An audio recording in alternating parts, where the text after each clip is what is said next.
kalau produk ini dimarketingkan oleh kita, ditawarkan oleh kita, maka kita dijamin akan tunjikum min adzabin alim, akan diselamatkan dari siksa yang pedih. Apa produknya itu? Produknya tu'minuna billah wa rasulih. Produknya itu adalah iman kepada Allah dan Rasul.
qalbi sakinatin husnul akhlaq wasi' sadri lainul janibi mahfudul janahi lil mu'min la mutakabbirun wala mutajabbirun. Perkataan atau ucapan seorang ulama sufi yaitu Abdullah bin Uluil Haddad radhiyallahu anhu, kita harus menghias diri, gitu kan? Harus menghias diri ayat tajalla biha kullu mu'minin, menghias diri. Jadi ada perhiasan perisai diri gitu. Perhiasan diri. Jadi diri itu dihias bukan dengan wajah skincare, dengan baju yang bagus dihias itu. Tapi apa perhiasannya? Dulu sudah disampaikan. Dulu itu khosyian, mutawadian, khoifan, wajilan, musbikon. Kita ini orang yang tawadu, orang yang takut, memiliki rasa sayang kepada setiap orang, gitu ya. Zahidan juhud dalam urusan dunia, mencukupi dengan hal-hal yang kecil dalam urusan dunia. Kemudian mutafadilan an hajatihi, munfikon lil fadil an hajatihi, memberikan manfaat, menjadikan manfaat dari harta yang lebih dari yang dibutuhkan. Dulu itu ya, nasihat li ibadillah, saling menasihati dengan hamba-hamba, dengan saudara-saudara, saling nasihati lah. Kalau orang lain perlu nasihat, kita nasihati. Kalau teman salah, kita ingatkan. Itu sebuah perhiasan dalam hidup, kata Abdullah bin Uluil Haddad.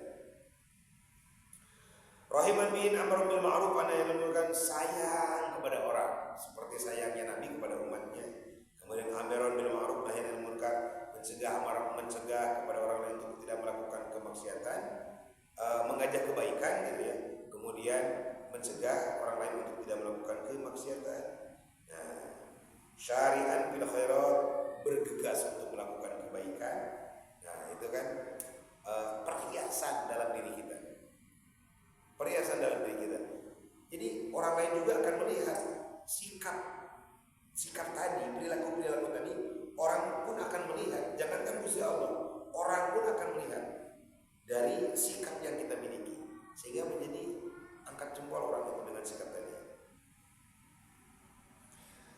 Nah, selanjutnya dalan alal khairi da'iyan ilal huda, mengajak kepada jalan petunjuk atau kepada kebaikan. Da'iyan ilal huda. Ini ayatnya di dalam Al-Quran yang saya bacakan tadi. Ya ayyuhalladzina amanu hal adullukum ala tijarah tunjikum min adzabin alim. Surat As-Saff. Tu'minuna billahi wa rasulihi wa tujahiduna fi sabilillah bi amwalikum wa anfusikum. Dzalikum khairul lakum in kuntum ta'lamun.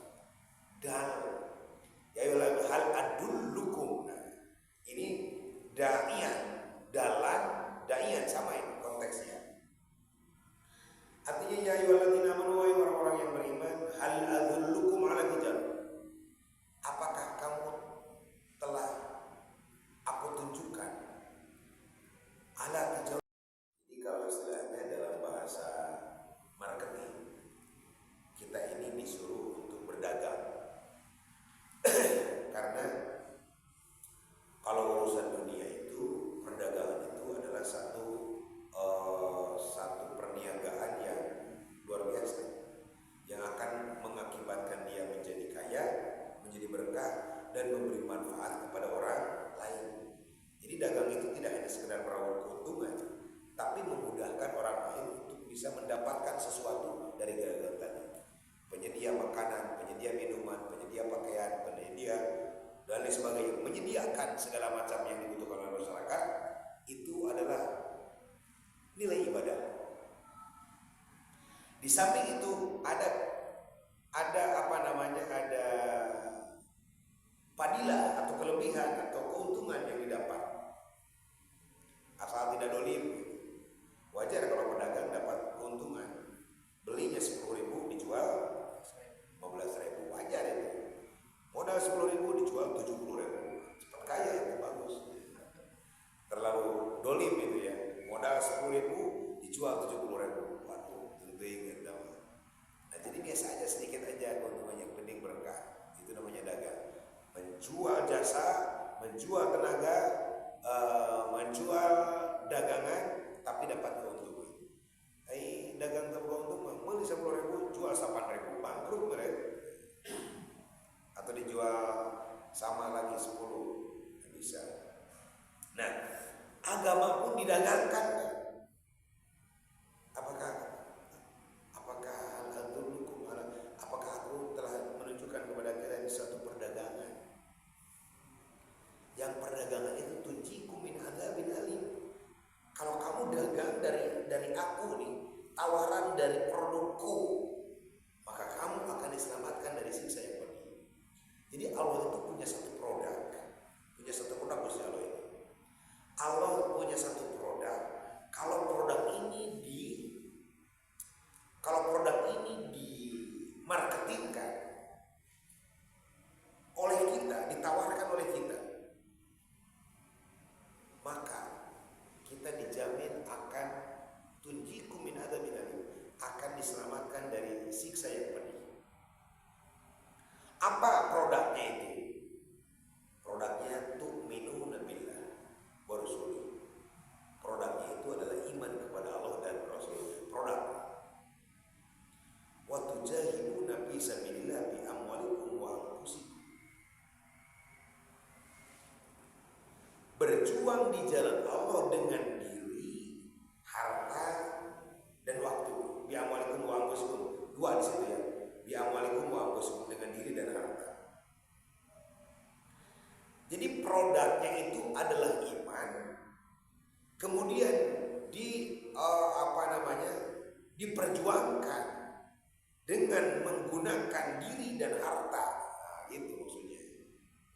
Jadi harta dan diri kita dikorbankan untuk memperjuangkan satu produk dari Gusti Allah, yaitu namanya produknya tu'minuna billah.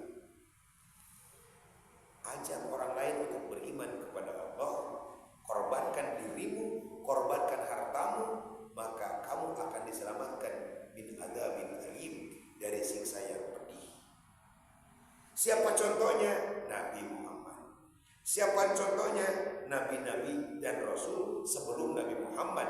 Kerja Nabi dan Rasul adalah menawarkan agama, menawarkan iman kepada Allah dan Rasulnya kepada umat-umat. Akan datang keberkahan, masalah akan datang. Masalah itu dari manusia, tapi Allah akan datangkan nusratullah. Kenapa para wali diberikan karomah? Kenapa orang mukmin soleh diberikan maunah? Kenapa para nabi diberikan mukjizat? Karena mereka itu berjuang di jalan Allah demi memperjuangkan, demi memperdagangkan keimanan tadi. Intan surullaha yansurkum, kata Allah, apabila kamu menolongku, intan surullaha yansurkum, kalau kamu menolong aku, maka aku akan menolongmu. Bagaimana maksudnya? Kalau kamu membesarkan nama-namaku, menawarkan aku, memarketingkan nama-namaku, ayo beriman kepada Allah, beriman kepada Allah. Nah, gitu. Ayo taat kepada Allah, ayo beribadah kepada Allah. Nah, gitu. Yansurkum, aku akan tolong kamu. Nabi Muhammad sedang tidur, ya. Sedang tidur, kemudian dikepung oleh orang-orang kafir, dan pada saat itu udah kritis. Rasulullah akan dibunuh pada saat itu. Di dalam itu ada 3 orang sosok manusia, ada Ali bin Abi Thalib dan ada Abu Bakar As-Siddiq. Maka ringkas cerita, Ali bin Abi Thalib menggantikan tempat tidur Rasulullah, ya. Dan saat itu mereka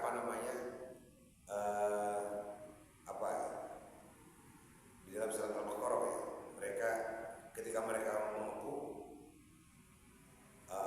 di dalam surat Yasin itu apa ya? Jadi Allah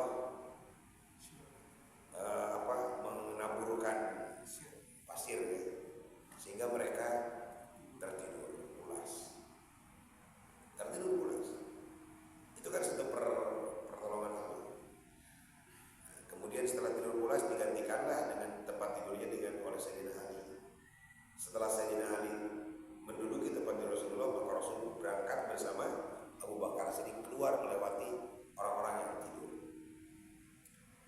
Padahal itu sudah sangat kritis sekali, Rasul akan dibunuh. Dalam perjalanan Rasul sudah agak jauh, mereka bangun dan masuk ke dalam rumah. Ternyata yang ditemukan bukan Rasulullah tapi Ali. Akhirnya mereka mengejar kemana Rasulullah, ke Muhammad. Akhirnya Nabi masuklah ke Gua Sur. Ke Gua Sur. Bagaimana di Gua Sur? Allah mengutus laba-laba untuk menutupi Gua Sur itu. Selamat dari kejaran itu. Apa itu namanya? Mukjizat. Banyak mukjizat pertolongan dari Allah. Ketika terjebak, ketika ada masalah, Allah akan menolong. Itu namanya mukjizat. Diberikan kepada Rasulullah dan nabi-nabi yang lain. Karena apa? Berjuang Nabi pada saat itu adalah agama, bukan memperjuangkan harta, bukan memperjuangkan jabatan, bukan. Yang diperjuangkan oleh Nabi pada saat itu, bagaimana nih produk ini mampu dapat disampaikan kepada umat dan umat bisa taat. Karena kalau umat sudah taat pasti bahagia. Setiap Nabi punya Quran, punya panduan, itu kitab-kitabnya, termasuk Rasulullah punya kitab Al-Quran. Itu apa? Pedoman agar manusia bahagia dunia akhirat. Nah jadi begitu. Alat tajarun min adamin alim tu'minuna billahi wa rasulihi wa tujahiduna fi sabilillah bi amwalikum wa anfusikum. Dzalikum khairul lakum in kuntum ta'lamun. Itu adalah khairul lakum. Pekerjaan itu adalah lebih baik untuk kalian. Perjalanan terbaik untuk kalian. In kuntum ta'lamun, apabila kalian mengetahui. Baik. Da'iyan ilal huda. Nah, perhiasan dalam tubuh manusia, dalam diri manusia memiliki sifat da'i. Da'i. Da'i itu kan, da'i itu orang yang menyampaikan. Ada da'i, ada penceramah, ada mubali, gitu kan. Beda tuh artinya. Kalau da'i beda, orang yang menyampaikan. Kalau penceramah mungkin orang yang menerangkan, kayak saya penceramah.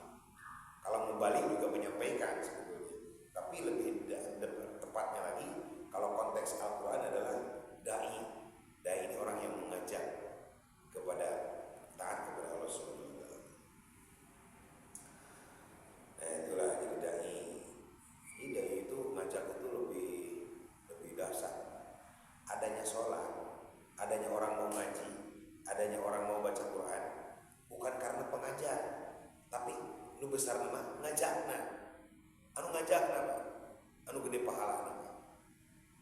Bahkan dalam satu hadis, mandalla ala khairin kafaili, saking hebatnya urusan ngajak. Mandalla ala khairin kafaili, barang siapa yang mengajak kebaikan, maka orang itu akan mendapatkan pahala seperti orang yang melakukan. Pak Amil cuma ngajak doang, ayo ngaji. Pak Amil mau kemana? Gak tahu nikahin, gak tahu kemana katanya. Gara-gara diajak malah orang itu pada ngaji semua. Pak Amil dapat pahala dari ngaji orang yang diajak. Tuh, sama pahalanya karena dia ngajak. Apalagi ngajak nyontoin, wah itu luar biasa.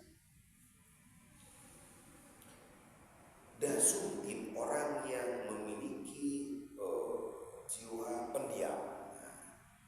Perhiasan pak diam. Dasumtin orang yang memiliki wahwa asbut amala yakni min kulli ma la yata'allaqu bi dzikri. Maslahatun apa dah Rawi?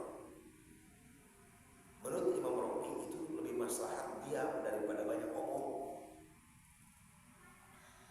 Sebagai perhiasan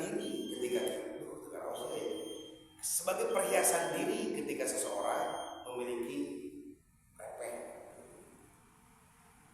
ngomong baca cerot tapi tidak berfaedah, bahkan lama-lama berbohong, lama-lama banyak orang yang tersinggung.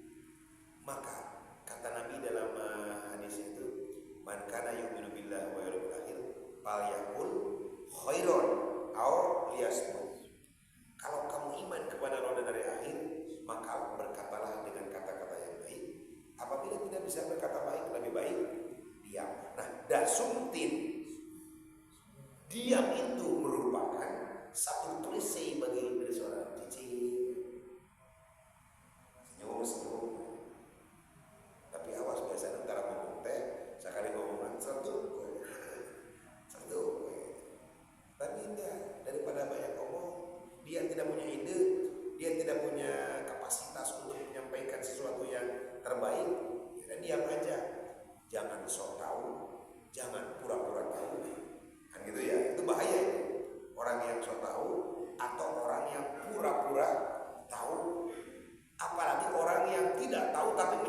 penyelesaian, itu namanya dolul mudil.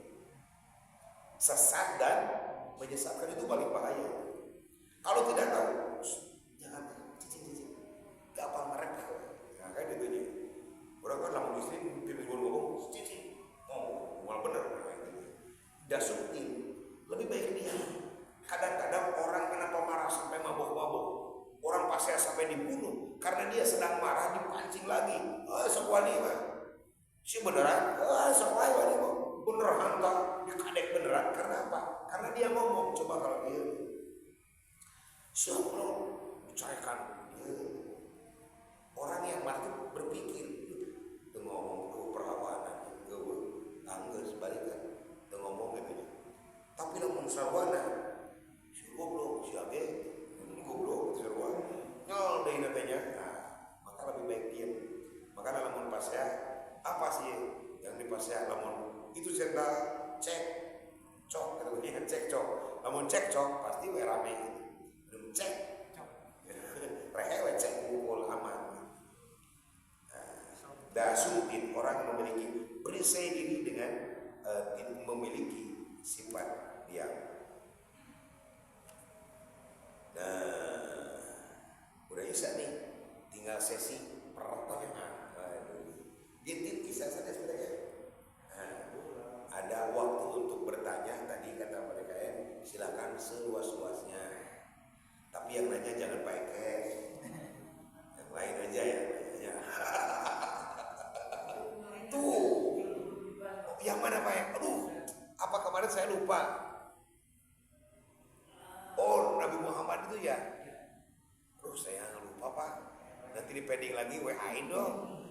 Di rumah itu saya nggak pernah mutola'ah, masih urusan dunia. Jadi nggak ada mutola'ah tuh. Mohon maaf banget, mohon maaf. Itu belum bisa menjawab, saya lupa tuh. Pertanyaan kemarin tuh apa ya? Oh, ada eta bener. Aduh, eta pohon teh ya Allah. Itu pending lah pending. Salah ya. Pokoknya itu disimpan di dalam museum lah. Tapi nanti ingetin aja ya. Saya mau ini nih ngomong. Soalnya saya enggak bisa jawab kalau belum ada keterangan. Saya mau nyari nanti sampai tuntas nanti akan bahas. Namun itu pohon duit. Insyaallah ingetan aja ya. Ingetan. Oh, siapa? Ya, maka. Jadi dikatakan puasa Rajab. Tuntunannya itu puasa Rajab itu adakah beberapa hari atau kapan pelaksanaannya? Atau dari tanggal 1 atau kapan? Terus dalilnya itu memang seperti apa gitu? Emang dulu Nabi menyuruh atau memang itu dari para ulama gitu? Oke, baik. Puasa Rajab merupakan puasa Rajab ya. Puasa sebetulnya tidak ditekankan, tidak diharuskan, tidak termasuk ke dalam sunnah muakkad, tidak, tapi hanya sunnah hayat saja. Nah, terus pertama, berapa lama puasa? Apa seminggu? Apa 20? Apa 10 hari? Apa total semua? Sebetulnya puasa Rasul yang mencontohkan Rasul yang dilakukan oleh Rasul adalah Yaumul Bid 1, 2, 3 13, 14, 15 kemudian 28, 29, 30 itu Yaumul Bid. Itu rutin Rasul melakukan itu. Nah, kemudian bagaimana kaitannya dengan bulan Rajab? Apakah memang harus ditetapkan tanggal 1, tanggal 2 seperti dalam bulan-bulan Saban misalkan? Sebetulnya tidak. Hanya ada para ulama yang dengan hadis fadilah kata ya, barang saya berpuasa di bulan Rajab karena mungkin mahabbah kepada Rasulullah, maka akan diberikan kelipatan pahala. Itu saya baca hadisnya, apa itu pahalanya itu.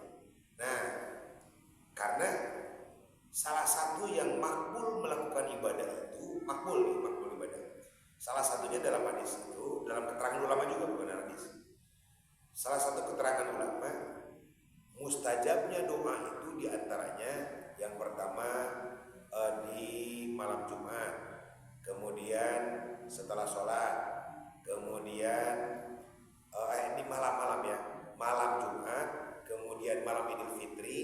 malam Idul Adha, malam nisfu Sa'ban, serta setiap malam di bulan Rajab berdoa. Nah, kaitannya dengan puasa tadi, maka ketika kita, makanya tadi ada dasarnya kita melakukan puasa, jangan main puasa aja, tapi harus tahu dasarnya.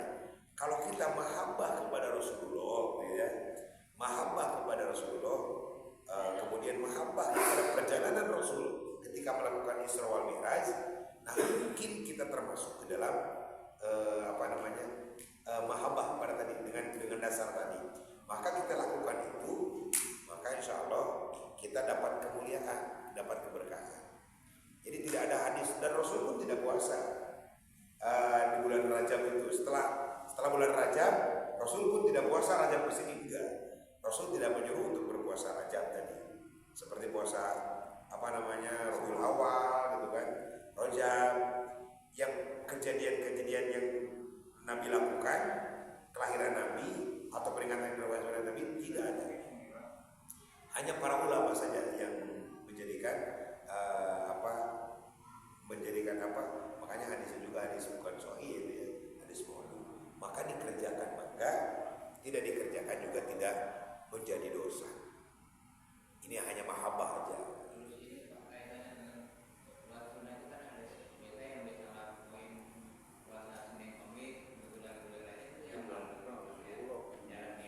Nah, bagus Pak. Jadi kalau biasa kita melakukan Senin Kamis, ya Senin Kamis aja. Sama aja, niatnya sama aja. Bertepatan di bulan Rajab. Berarti kan ada keterangan usul fikih, malayatimul wajibu illa bi wajibun. Ketika kita melakukan kebiasaan amal yang biasa, maka kebetulan bertepatan dengan bulan Rajab misalkan, wah katanya di bulan Rajab ada keberkahan nih, maka malayatimul wujub illa bi wajibun. Lakukan kita sunnah Senin dan Kamis karena sudah biasa, maka mungkin keberkahan di bulan Rajab pun akan menyertai dengan hari Senin dan hari Kamis. Ini dapat dua keberkahan. Biasa aja. Cuman mungkin ingat kita tuh, alhamdulillah, semoga bulan Rajab kebawa di keberkahannya. Dengan dasar-dasar tadi kan, jangan asal puasa Rajab aja, tapi kita harus memiliki dasar. Oh, dasarnya tadi ada perjalanan Isra Mi'raj lah, ada perjuangan Nabi lah. Baik, ada lagi? Alhamdulillah. PR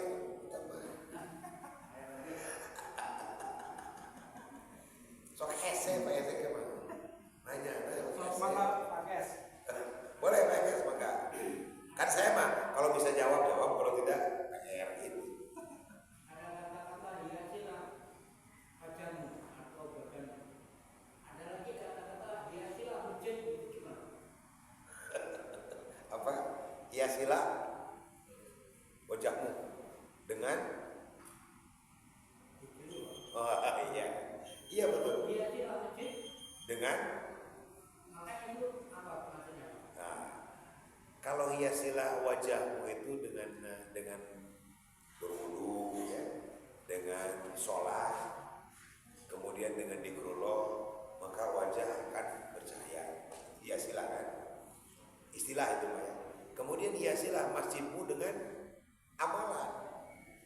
Amalan masjid kan ada dakwah ilallah, ta'lim wa ta'lum, dzikir, ibadah, khidmat. Ada 5 amalan. Hiasilah masjidmu dengan amalan. Dakwah ilallah, ta'lim wa ta'lum ini. Maka kalau masjid ada ta'lim ini, udah. Ini amalan masjid, perhiasan. Kalau di masjid ada pengajian seperti ini, mantap. Ini udah ada ta'lim, ada dakwah. Masjid ini melakukan dakwah nih. Bapak DKM dan yang lain-lain datang saya ke masjid saya. Dakwah, bari mawa teng-tengan. Kalau bisa besok ada waktu ke masjid juga. Dakwah itu. Ta'lim ta'lum, dikir ibadah. Ada dikirnya kan, ada pagi petang, ada muter-muter tasbih pagi petang, habis sholat dikir. Ada ibadahnya, banyak kan ibadah semua. Kemudian khidmat. Khidmat itu adalah merawat keadaan kalau ada kotoran atau anu kurang ditinggali ayat tai hayam. Marbot ke mana ya urusan teh hayam lu? Ya, ambil ke urang tuh yang masalah. Ayat teh hayam ketika kita melihat di masjid teh hayam, ulah gugorokan gawe marbot itu kumaha itu urusan ada. Ketika tai hayam itu pertama kewajiban melihat tai hayam untuk membuang itu adalah orang yang pertama lihat. Wah saya mah di bulu dan saya mau bulu spidol gitu. Supaya keciri ke batur ulah di bulu dan cokot bersihan. Jadi itu khidmat namanya. Khidmat itu adalah melayani orang yang mau ibadah. Karena pada dasarnya gini Pak, kan waktunya luas ya, 15 menit. Udah Pak, kadang-kadang lagi deh. Khidmat itu adalah melayani.